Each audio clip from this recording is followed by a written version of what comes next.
गणेश और कार्तिक कैलाश में खेल रहे हैं। ऐसे खेलते खेलते उन्हें बहुत भूख लग जाता है, लेकिन उस समय देवी पार्वती कैलाश में नहीं थीं।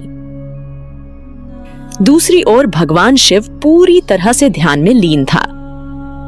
भाई कार्तिकेय, मुझे बहुत भूख लगा है। तुम्हें भी भूख लगा है क्या?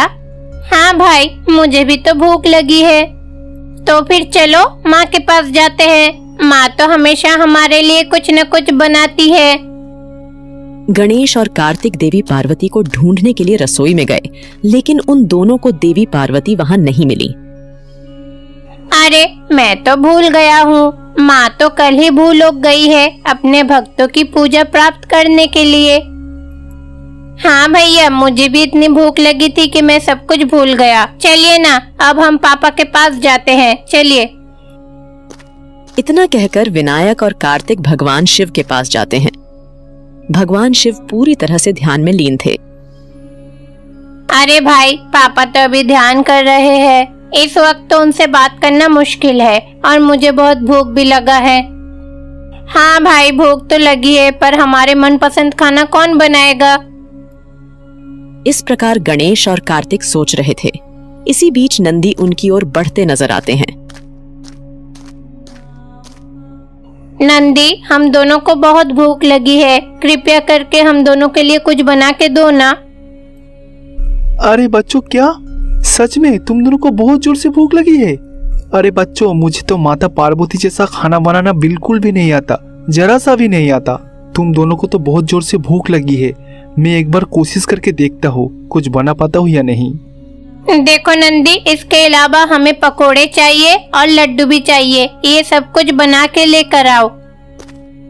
तो गणेश और कार्तिकेय दोनों पेड़ के नीचे बैठकर खेल रहे थे। दूसरी ओर नंदी बच्चों की भूख मिटाने के लिए रसोई में चली जाती है। गणेश और कार्तिक ने कहा कि उनको बहुत जोर से भूख लगी है, पर मैं खाना कैसे बनाऊं? छोड़ो, जो भी होगा देखा जाएगा। उन दोनों के लिए कुछ भी बना दूंगी। मुझे सिर्फ उन दोनों की भूख मिटानी है। इतना कहकर नंदी खाना बनाने लगी। नंदी भगवान गणेश के लिए पकौड़ी बनाने में बहुत मेहनत करते हैं। वह कार्तिकेयन के लिए लड्डू भी बनाते हैं। वह सभी तैयार व्यंजनों को एक प्लेट में रखता है और भगवान गणेश और कार्तिकेय के पास ले जाता है। लो बच्चों, मैं आप दोनों के लिए भोजन तैयार की है। आप दोनों इसको चख के बताइए कैसे बनी है। नंदी के पूछने पर गणेश जी ने कुछ पकौड़ियां चखीं।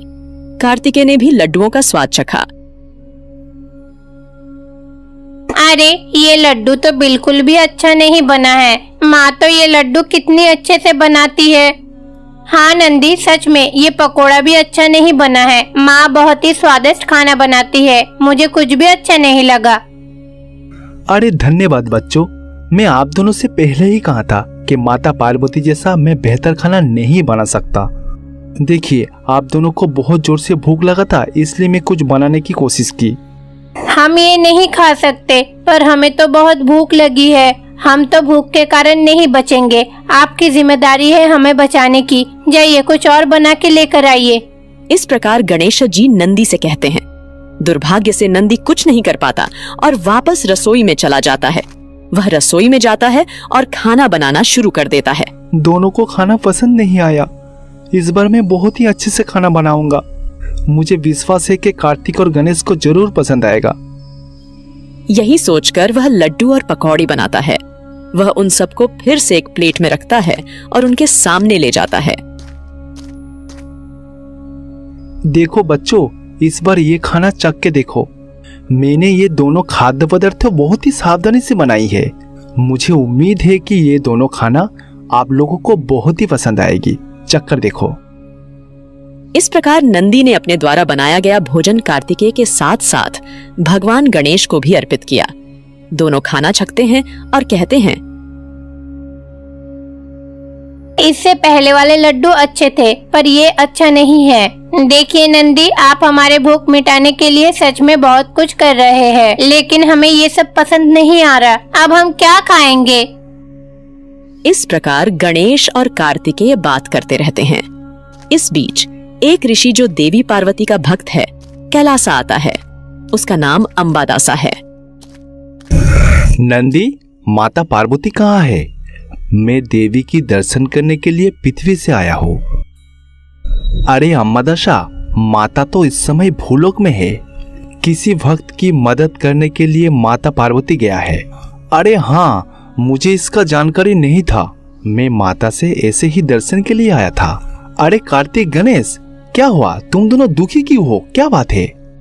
हमें बहुत भूख लगी है। हमारी भूख मिटाने के लिए यहाँ कोई नहीं है। अरे ये तो बहुत ही दुख की बात है। अच्छा ठीक है, आप दोनों बोलिए, आप लोग क्या खाना पसंद करोगे? मैं अभी रसोई में जाके आप दोनों के लिए खाना बनाने की कोशिश करता हूँ। हमें कुछ पकोड़े चाहिए और कार्तिक को लड्डू चाहिए। तुरंत इसे बना के दीजिए। फिर जैसे ही बच्चों ने पूछा, अंबादासा रसोई में चले गए। अगर मेरी देवी माँ के बेटे भूखे हैं तो मैं इसे कैसे सहन कर सकता हूँ?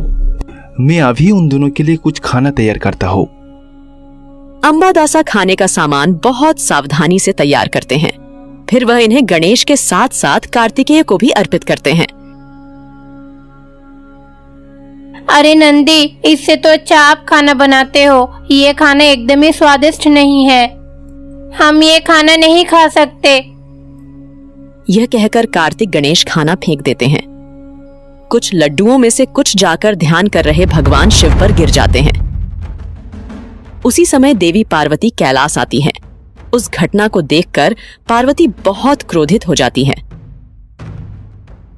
ध्यान पे रहे स्वामी के ऊपर ये खाना किसने फेंका? सच बताओ। जब देवी पार्वती गुस्से में ऐसा कहती हैं, तो विनायक और कार्तिकेय बहुत डर जाते हैं। माँ, ये खाना हमने फेंका है, पर ये नहीं सोचे थे कि खाना जाकर पिताजी के ऊपर गिरेंगे। ये पूरा कैलाश में भोजन सामग्री से भरा है। ये सब खाना किसने बनाया? सच बताओ। मैं तो यहाँ नहीं थी। कौन बनाया?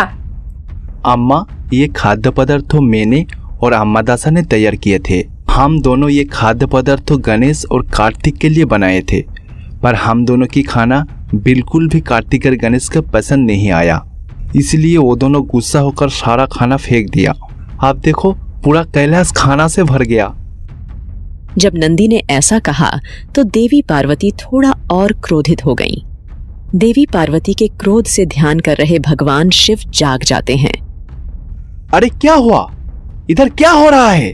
सारे कैलाश इतना भोजन सामग्री से भरा क्यों है? स्वामी, ये सब कुछ विनायक और कार्तिक ने किया है। क्या तुम्हारा असली जिम्मेदारी यही था? तुम दोनों जानते हो कि भोजन का कीमत क्या है। तुम दोनों को स्वादिष्ट खाना ही चाहिए। नंदी तुम्हारे भूख देखकर बड़े प्यार से खाना बनाते हैं, पर तुम दोनों को वो भी पसंद नहीं आया। उसके बाद हमारे भक्त स्वामी जी ने भी तुम दोनों के लिए खाना बनाया, फिर भी तुम्हें पसंद नहीं आया। ठीक है, कोई बात नहीं। तुम दोनों को खाना पसंद नहीं आया तो क्या हुआ? आप इस तरह से खाना को बर्बाद तो नहीं कर सकते ना। तुमने तो ध्यान में रहे अपने पिता के ऊपर खाना फेंका। ये बहुत ही गलत है। ऐसा कहकर देवी पार्वती विनायक और कार्तिकेय को श्राप देती हैं।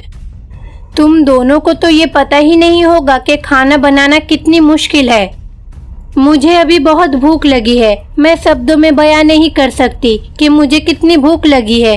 अब तुम दोनों को ही मेरी भूख मिटानी होगी। अब तुम दोनों जल्दी से खाना बनाना शुरू करो। विनायक, तुम जाके भोजन तैयार करो, और कार्तिकेय, तुम्हें हमारी सेवा करनी चाहिए।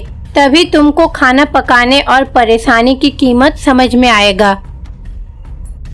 ऐसा देवी पार्वती कहती हैं। अंबादास देवी पार्वती से आशीर्वाद लेते हैं और वहां से चले जाते हैं।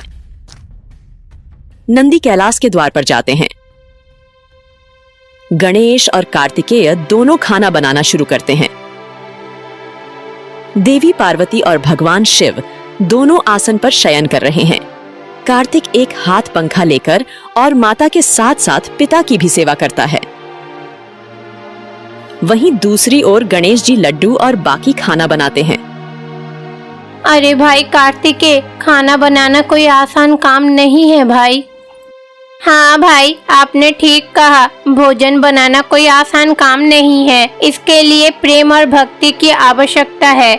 माँ सही कहते हैं, जब तक हम खाना नहीं बनाएंगे हमें इसकी कीमत भी समझ में नहीं आएगा। इस प्रकार कार्तिकेय अपने माता पिता की सेवा करते हैं।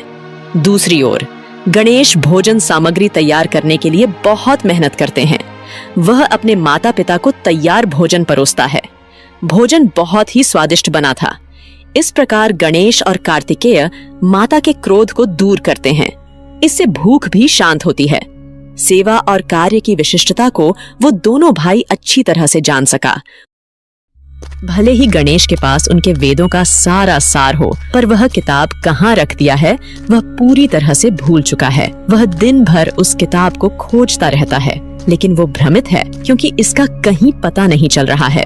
मेरी किताब कहाँ है? मैंने कई तरह से पूरे किताब को पढ़ के सारा सार एक किताब में लिख दिया है। अब वो किताब कहाँ गया? अरे विनायक, तुम इतने परेशान में दिख रहे हो, क्या हुआ? क्या दिक्कत है? मुझे मेरी वेदों का एक किताब नहीं मिल रही, इसीलिए मैं बहुत चिंतित हूँ। कृपया करके वो किताब ढूंढने में मेरी मदद कीजिए। मैं आपका किताब ढूंढने में जरूर मदद करूँगा। नंदी का यह भी कहना है कि वह उस किताब को पूरी दुनिया में ढूंढेंगे। नंदी ने तो कहा किताब ढूंढने में मेरी मदद करेगा। अगर इस समय कार्तिक भी कैलाश में होते तो कितना अच्छा होता, वो भी मेरी मदद करता। कार्तिक, तुम कहाँ हो? इतना कहकर विनायक कार्तिक को याद करते हैं। दरअसल कार्तिकेय भूलोक में एक राक्षस का वध करने जाते हैं। कार्तिकेय राक्षस का वध करते हैं। इस वध से सभी देवता बहुत प्रसन्न हुए। तब नंदी ने महादेव को कहा, हे महादेव शिव, आपको नमस्कार। मैं एक खुशखबर लेकर आपके पास आया हूँ। वो खुशखबरी क्या है? महादेव, हमारा कार्तिक युद्ध में जीत गया है। कार्तिक ने उस असुर को मार डाला प्रभु। सारा देवताएं बहुत खुश है। उस पर फूल बरस रहे हैं प्रभु। सारे संसार में बहुत खुशी का समाहार है प्रभु। मुझे पता था कि मेरे पुत्र निश्चित रूप से वो राक्षस को मार डालेगा। उनके कारण सभी देवता बहुत ही सरज है। एक माँ के रूप में मुझे और क्या चाहिए। मैं आज बहुत खुश हूँ। हाँ, ये तो बहुत ही खुशी का बात है। कुछ ही क्षणों में कार्तिक कैलाश पर आ जाएगा। हम लोगों को उसकी जीत का जश्न जरूर मनाना चाहिए। पार्वती, तुम अभी रसोई में जाओ और कार्तिक के लिए उसका पसंदीदा व्यंजन बनाओ। और हाँ नंदी, तुम शिवगणों के साथ पूरे कैलाश को अच्छी तरह से सजाओ। जैसे ही भगवान शिव ने कहा, देवी पार्वती रसोई में चली गईं। मेरा पुत्र कार्तिक आ रहा है। आज मैं बहुत खुश हूँ। उसकी पसंदीदा सभी मिठाई में बनाऊंगी। इतना कहकर पार्वती देवी लड्डू बनाने लगती हैं। दूसरी ओर गणेश अपनी किताब ढूंढ रहे हैं। अरे, ये नंदी ने कहा कि मेरी किताब ढूंढ देगा। पता नहीं, जाके देखता हूँ ढूंढा है कि नहीं। इतना कहकर गणेश जी नंदी के पास चले जाते हैं। नंदी कैलासा को सजाने में व्यस्त है। नंदी, आप मेरी किताब ढूंढ रहे हो क्या? आपको मेरी किताब मिली? बताइए ना। नहीं नहीं गणेश, मैं आपकी किताब अभी नहीं ढूंढ रही हूँ। कुछ देर पहले आपका किताब भी मैं ढूंढ रहा था, पर इधर उधर सब जगह देखा, कहीं नहीं मिला। अभी मैं एक बहुत जरूरी महत्वपूर्ण कार्य में व्यस्त हूँ। वो महत्वपूर्ण काम क्या है, बताइए। अरे विनायक, क्या आपको पता नहीं है? कार्तिक तो कैलाश पर आ रहा है। वो किसी स्पेशल मिशन में पृथ्वी पर गया था। जो काम के लिए गया था उस काम में वो सफलता पाया है। उस राक्षस को भी मार डाला। इस पर सारे संसार में सारे देवताएं बहुत खुश है। इसलिए कार्तिक और सारे देवतागण किसी भी समय कैलाश पर आ सकता है।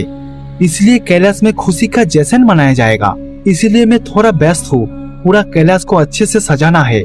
लेकिन नंदी, इससे पहले तो मैंने आपको और एक काम सौंपा था। जो कोई भी तुम्हें पहले काम सौंपता है, पहले उनका काम ही करना चाहिए। पहले आप मेरे किताब ढूंढने में मदद करो, फिर दूसरा काम करना। अरे नहीं नहीं विनायक, मुझे आपकी किताब कहीं नहीं मिल रहा है। अभी आपकी पुस्तक ढूंढने से ज्यादा महत्वपूर्ण कार्तिक का सम्मान करना, इसलिए मैं वही कर रहा हूँ। महादेव की आदेश है। इतना कहकर गणेश जी बहुत क्रोधित हो जाते हैं। कार्तिकेय का सम्मान करना मेरा किताब ढूंढने से बेहतर हो गया है। अभी मैं माँ के पास जाऊंगा, वो निश्चित रूप से मेरी मदद करेगी। इतना कहकर गणेश जी रसोई में माता पार्वती के पास चले जाते हैं। देवी पार्वती उस समय लड्डू बना रही होती हैं। अरे बेटा विनायक, क्या बात है? आप यहाँ आए और इतनी चिंतित क्यों लग रहे हो? क्या बात है? माँ, मैंने वेद पढ़कर उसका सारे किताब में लिखा था। पर अभी वो किताब मुझे नहीं मिल रही है। माँ, आप तुरंत मेरे साथ चलो, हम दोनों मिलकर पूरा कैलाश में वो किताब ढूंढेंगे। नहीं नहीं बेटा, अभी मैं तुम्हारी मदद नहीं कर सकती। क्या आप जानते हो, युद्ध में आपके भाई कार्तिक जीत गया है। कुछ देर बाद ही तो कार्तिक कैलाश में वापस आ जाएगा, इसीलिए तो ये सब मिठाई उसके लिए मैं बना रही हूँ। अभी मैं नहीं जा सकती, आप जाके ढूंढो। जब देवी पार्वती ने ऐसा कहा तो गणेश जी बहुत क्रोधित हो गए। कैलाश में कोई भी मेरी मदद करने के लिए तैयारी नहीं है। हर कोई तो युद्ध में सफल हुए कार्तिक के बारे में ही बात कर रहा है। एक बार मैं पिताजी के पास जाता हूँ, वो जरूर मेरी मदद करेंगे। इतना कहकर विनायक महाशिव के पास चले जाते हैं। जब विनायक शिव के पास जाते हैं, उसी समय कार्तिकेय भी शिव के पास आते हैं। महाशिव विनायक को एक तरफ छोड़कर सबसे पहले कार्तिकेय के पास जाते हैं और ऐसा कहते हैं, तुमने बहुत ही अच्छा काम किया है कार्तिक। तुमने भूलोक वासियों की रक्षा की। तुमने उस राक्षस को मारकर बहुत ही अच्छा काम किया। सारे देवताएं बहुत खुश है। इतना कहकर भगवान शिव कार्तिकेय को स्पर्श करते हैं। यह देखकर भगवान गणेश का गुस्सा थोड़ा और बढ़ जाता है। पिताजी भी मेरे बात सुनने के लिए तैयार नहीं है। अब मैं क्या करूं? ऐसे जगह रहने का मेरा कोई मतलब नहीं है। मैं कैलाश छोड़कर भूलोक चला जाऊंगा। इतना कहकर गणेश कैलाश छोड़कर पृथ्वी पर चले जाते हैं। गणेश जी एक पेड़ के नीचे बैठकर ऐसा कहते हैं, मैं ऐसा जगह पे नहीं रहना चाहता हूँ जहाँ पे मेरा कोई कदर ही नहीं है। कैलाश में रहे सभी ने मेरा बहुत अपमान किया, इसलिए मैं कैलाश छोड़कर भूलोक चला आया हूँ। अभी मुझे बहुत भूख लगी है, मैं जल्द ही अपने लिए लड्डू बनाऊंगा। इतना कहकर गणेश जी लड्डू बनाने लगते हैं, लेकिन वास्तव में गणेश जी का जादू काम नहीं करता। चाहे वो कितनी भी कोशिश कर लें, वह अपनी जादू से लड्डू नहीं बना पाएगी। भगवान गणेश की भूख बढ़ता जा रहा था। अरे ये क्या, मेरी जादुई शक्ति वास्तव में काम क्यों नहीं कर रहा है? कैलाश में जब रहते थे तो चुटकी बजाने पे ही लड्डू आ जाते थे, पर यहाँ तो कोई भी जादू काम नहीं कर रहा। अब मैं क्या करूँ? इसकी वजह क्या हो सकता है? इस तरह गणेश जी अपने आप को शांत रखने की कोशिश करते हैं। इस बीच नारद गणेश के सामने प्रकट होते हैं। अरे नारद मुनि, नमस्कार। आप यहाँ कैसे आए? मुझे आपसे एक महत्वपूर्ण बात बतानी है। कैलाश से निकलते ही आपका सारे शक्ति आपसे दूर हो जाते हैं। अब आप किसी भी प्रकार चालाकी नहीं कर सकते हो, है ना? देखिए, मुझे कुछ भी नहीं सुनना है। जहाँ मेरी कोई इज्जत नहीं है, मैं वहाँ नहीं रहूँगा। देखो, देवताओं में अच्छे गुण होने चाहिए। जब भी देवताओं के मन में ईर्ष्या उत्पन्न होती है तो वे अपनी शक्तियां खो देते हैं। अब अपने छोटे भाई कार्तिक से ईर्ष्या करके कैलाश छोड़कर यहाँ आए हो। जब आप ईर्ष्या से कैलाश छोड़ते हो तो आपके सभी शक्ति आपको छोड़ देते हैं। आपकी सारी शक्तियां आपसे दूर हो गई हैं, है ना विनायक? आपको क्या लगता है कि मैं अपने भाई से ईर्ष्या करता हूँ? असल में कैलाश में रहे कोई भी मेरा परवाह नहीं करता। सभी लोग तो कार्तिक के पीछे ही चल दिए, इसीलिए मुझे थोड़ा दुख हुआ। इस दर्द को आप ईर्ष्या कैसे कह सकते हो? एक मुख्य कारण है, इसी वजह से हर कोई कार्तिक का कदर कर रहा है। उन्होंने वाकई बहुत अच्छा काम किया है। अभी मेरे साथ आओ, मैं आपको दिखाऊंगा कि वह महान कार्य क्या है। इतना कहकर नारद गणेश जी को अपने साथ ले जाते हैं। गणेश एक आश्रम में जाते हैं। उस आश्रम में बहुत से बच्चे खेल रहे हैं। आप हमें इस आश्रम में क्यों लेकर आए? ये सब बच्चे कौन हैं? ये सभी बच्चे अनाथ हैं। माता पिता के न होने के कारण उन्हें कई कठिनाइयों का सामना करना पड़ रहा है। पृथ्वी पर इनकी तरह मानव रूप में एक राक्षस ने इन बच्चों पर अपनी नजरें गड़ा दिया था। वह इन बच्चों को मारकर उनके अंग बेच देता था, या फिर जिसे वह पसंद करता था उसके हाथ पैर काटकर भीख मांगने के लिए छोड़ देता था। बच्चे प्रतिदिन भीख मांगने जाते थे। यदि वे सारा दिन मेहनत करके भीख मांगते और पैसे लाते तो राक्षस उस पैसे से खुश हो जाता। दिन ब दिन उसकी अत्याचार बढ़ता गई। वह अस्वस्थ बच्चों को मारकर उनका मांस भी बेचता था। अरे अरे, ये कैसा अत्याचार है? ऐसे भी लोग होते हैं क्या? उन सभी को ये सब छोटे बच्चों के ऊपर अत्याचार नहीं करनी चाहिए। उन लोगों को तो छोड़ना ही नहीं चाहिए। हाँ, हमें इस बच्चे को अकेला नहीं छोड़ना चाहिए। इसीलिए कार्तिक मानव रूप में पृथ्वी पर आए। वह पृथ्वी पर आए और बच्चों को पीड़ा देने वाले राक्षस को मार डाला। उन्होंने बच्चों के लिए ये सुंदर कुटिया भी बनवाई। बच्चे फिलहाल इसी आश्रम में आराम से रह रहे हैं। अगर वो इतना अच्छा काम करते हैं तो आपको अपने भाई की तारीफ करना चाहिए या नहीं? आप ही बोलिए। मुझे तो सच में आपकी तारीफ करना चाहिए। मैंने तो सभी को गलत समझा, क्योंकि मुझे आगे और पीछे क्या हुआ कुछ भी नहीं पता था। मैंने बहुत बड़ी गलती की। मैं कैलाश वापस जाऊंगा, सबसे माफी मांगूंगा। ऐसा कहकर गणेश को अपनी गलती का एहसास होता है और वे कैलाश के लिए प्रस्थान करते हैं। कैलाश में भगवान गणेश सबसे पहले कार्तिकेय के पास जाते हैं। संकट आने पे हर कोई भगवान का इंतजार करता है। तुमने तो इंसान बनकर वहाँ जाके उन बच्चों की मदद की, वो क्रूर राक्षस को भी मार डाला। तुमने जो काम किया है वो बहुत ही बढ़िया है। मुझे तुम पर गर्व है। हाँ भाई, मुझे पता है कि आप मेरी सफलता से बहुत खुश है। और हाँ भाई, मैं ये किताब अपने साथ वहाँ ले गया था। अरे, मैं तो कब से ये किताब को ही खोज रहा था, पर तुम इसे भूलोक में क्यों ले गए थे? यदि ये किताब मेरे पास है, इसके मतलब आप मेरे साथ हो, इसीलिए तो मैं ये किताब भूलोक में अपने साथ ले गया था। इस प्रकार गणेश और कार्तिक फिर से पहले जैसा एक साथ हो जाएंगे। भगवान गणेश माता पिता के पास जाते हैं और क्षमा भी मांगते हैं।